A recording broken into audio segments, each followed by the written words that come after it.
কিন্তু এই যে মেয়ে, তুমি যে 8-10টা ছেলের সাথে জেনা করেছো, তোমার ইজ্জতের কি হবে? তোমার যে সতীত্ব তুমি নষ্ট করেছো। তুমি তো বিয়ের পর কোনো ঘরে গেলে সে হাজবেন্ডও বুঝতে পারবে তুমি আর সতী সাধী নও। তখন তোমার কি হবে? আর এটা যে এত ভয়াবহ মহামারী আকার ধারণ করেছে না, অনেক ক্ষেত্রে দেখা যায় স্বামী অফিসে যাওয়ার সাথে সাথেই বয়ফ্রেন্ড বাসায় হাজির।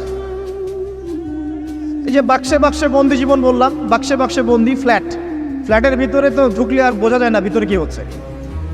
কত ফ্ল্যাটে যে জেনা হয় এখন এই শহরে, আল্লাহ ভালো জানে। এই ফ্ল্যাটের প্রত্যেকটা ইঞ্চি ইঞ্চি মাটি আল্লাহর কাছে সাক্ষী দিবে। যেখানে যে মাটিতে বসে অবিবাহিত যুবক যুবতী জেনা করেছে আর বিবাহিত যুবক যুবতীরা এবং এই স্বামী স্ত্রীরা জেনা করেছে, এর ইঞ্চি ইঞ্চি মাটি আল্লাহর কাছে কথা বলবে। এর ইঞ্চি ইঞ্চি মাটি আল্লাহর সামনে কথা বলবে।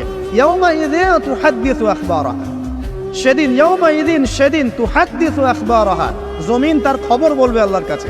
জমিনের কোথায় কোন পাপ হয়েছে সব বলে দিবে। এই জমিনে এখানে দাঁড়িয়ে জেনা করেছে, ওইখানে দাঁড়িয়ে মদ খেয়েছে, ওইখানে কাউকে খুন করেছে, জমিন বলে দিবে।